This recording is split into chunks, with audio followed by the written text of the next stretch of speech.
Today on RMU Live. A 7-year-old shoots himself. A missing man found. And ISIS's plan to attack the Vatican. All this and more today on RMU Live.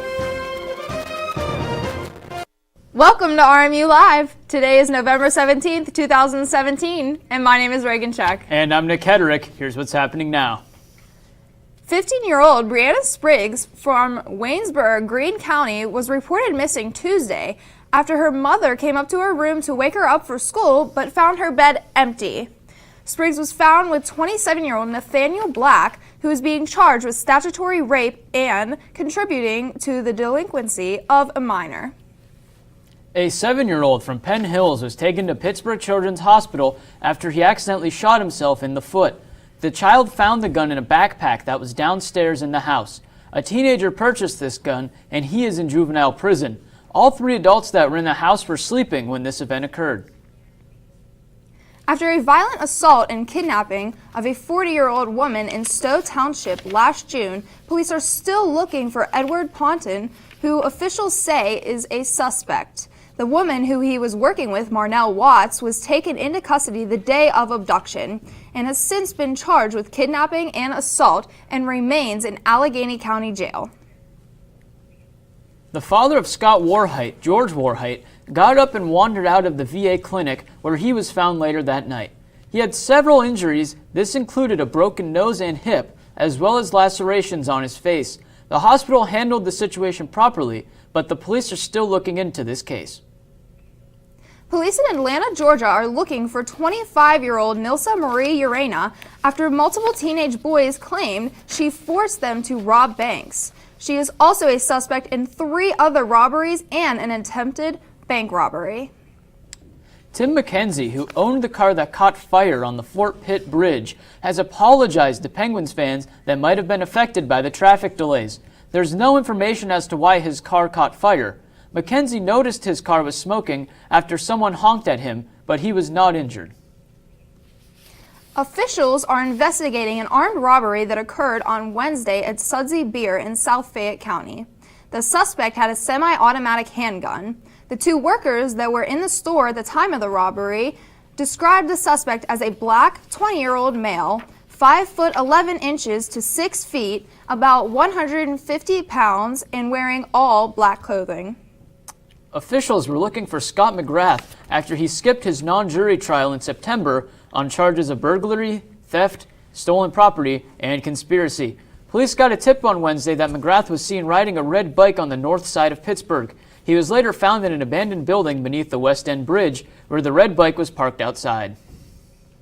Former Pennsylvania Governor and Secretary of Homeland Security Tom Ridge is in critical condition after seeking medical attention for a cardiac emergency observed while attending a Republican Governors Association meeting in Austin, Texas. Ridge remains in critical condition after a cardiac catheterization operation was performed.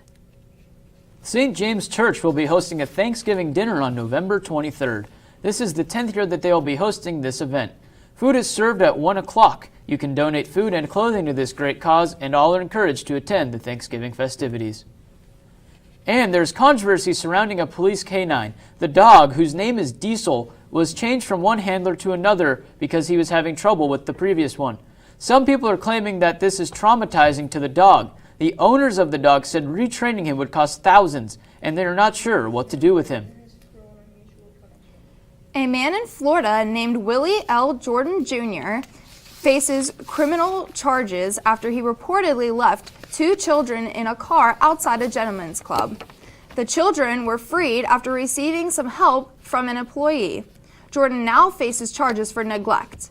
There is also a follow-up investigation taking place. Be sure to tune into our other shows, RMU Live on Mondays and Fridays at 1 p.m., Sports Talk in the Berg on Tuesdays at 6:30 p.m., and Colonial Sports Center Thursdays at 9:30 p.m. here on RMU-TV. And coming up next on RMU Live, information on a shooting in California. And George W. Bush is facing new allegations. So, I just moved in with his family, and it's embarrassing. The little one, he likes to go outside and crawl around in the giant litter box. I don't know what he's doing. I mean, I was born and I knew how to use the litter box. Look at that! That's disgusting! Oh, poop already! You're making me nervous. Oh, okay, I can't look at this anymore. I really hope he grows out of this, for his sake. You know what, guys? There's a lot of tree branches and dry brush over here. We should probably move the bonfire over there.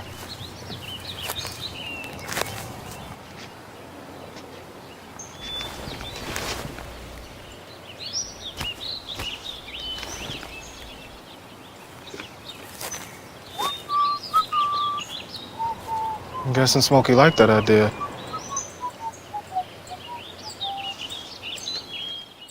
Well, Thomas, you've got pre-diabetes. But with more exercise and a change in diet, it can be reversed. I've tried exercising. It just makes me hungry for bacon. I love bacon, too. And who really likes to exercise? Not me. Me neither. Nobody. So we're good? What? Oh, you still have pre-diabetes. Big time. Look at you. You're at the top of your game. You're unstoppable. Nothing can throw you off track. Wait, is that your car? Uh-oh. Yeah, I saw that coming. That will throw you off track. You're looking at around 10 grand in fines, legal fees, and increased insurance rates. Let's try this again. Smart move. Because buzz driving is drunk driving. At Rancho Tamaha Elementary School, parents were dropping their kids off when gunman Kevin Neal crashed into the school's gates while firing a semi-automatic rifle. Prior to this, Neal had murdered his wife and hid her body in the floorboards. He then went on a rampage throughout the community and killed 5 others and injured many more. Neal was killed when he and police exchanged gunfire at the elementary school. Also, a father of a Texas child was placed under arrest after the child was found dead in a storm drain. According to Dallas County Medical Examiner, Sharon Matthews choked to death while her father force-fed her milk that she refused to drink. He told police that she was dragged away by coyotes, but there was no evidence of this.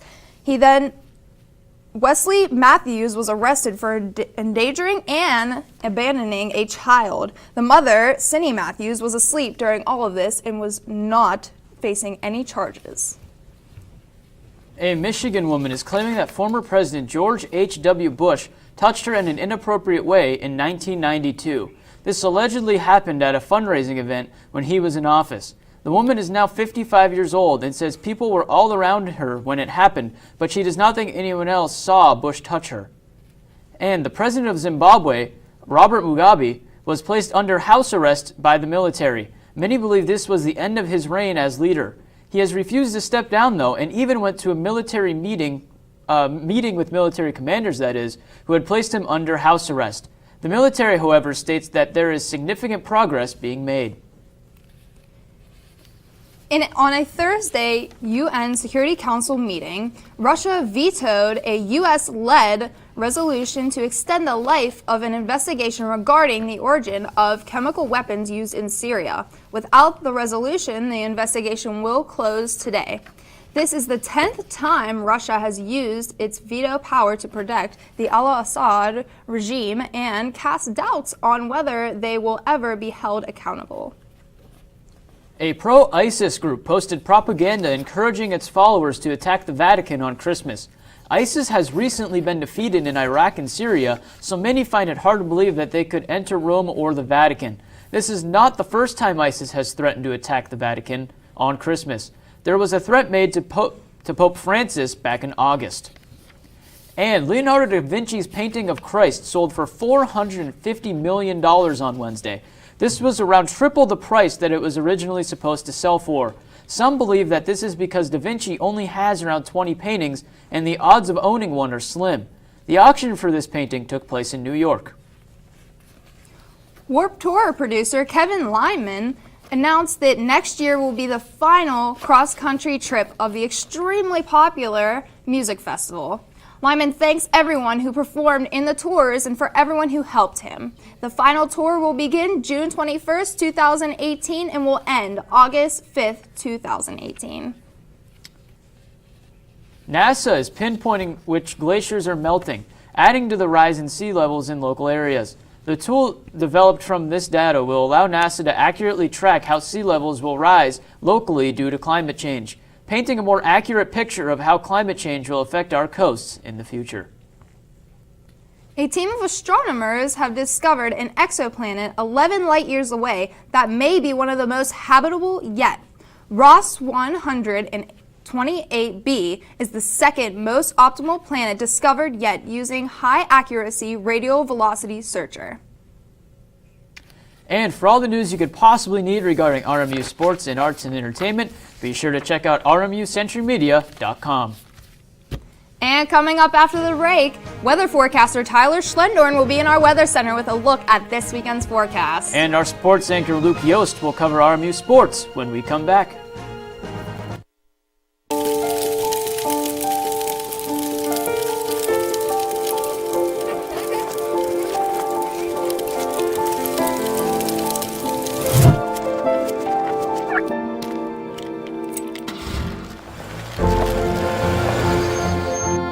Did you know parking over tall, dry grass can spark a wildfire?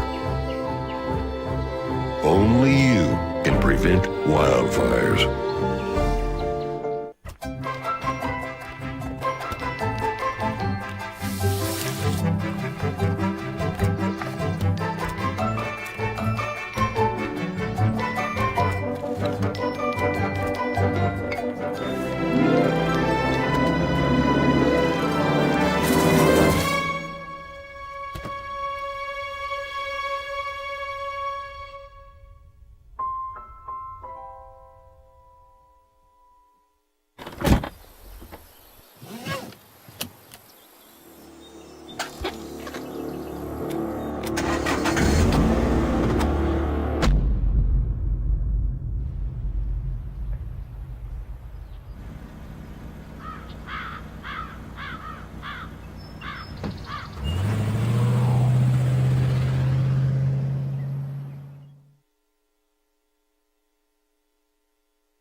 Adventure can be found anywhere, but the best place to start is in the forest. I spy something beginning with S. Snow? No. Snow-covered trees? Nothing to do with snow. Head outside to discover incredible animals and beautiful plants that come together to create an unforgettable adventure. Wow. So grab your loved ones. Don't even. And explore a world of possibilities. Come on, this way. Visit discovertheforest.org to find the closest forest or park to you. Welcome back to RMU-Live. I'm Luke Yost, and let's dive into this weekend's sports action. The Ardmore's men's basketball team travels into the city on Sunday to play Duquesne. This game will be played at the A.J. Palumbo Center, and this will serve as a temporary home for the Colonials this year during the construction of the UPMC Event Center. The RMU football team looks to end the season on a high note when they play Central Connecticut this Saturday.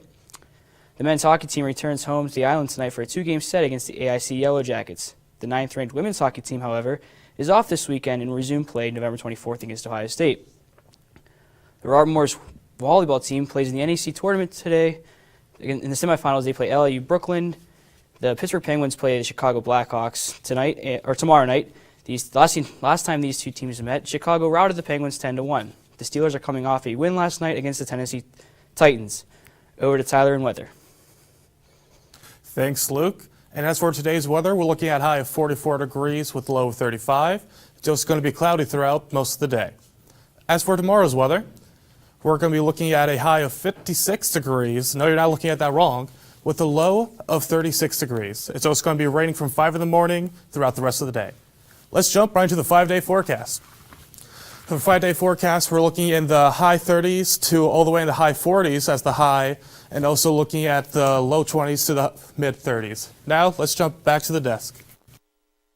And that's all we have for RMU Live. We will see you next time. Have a great day.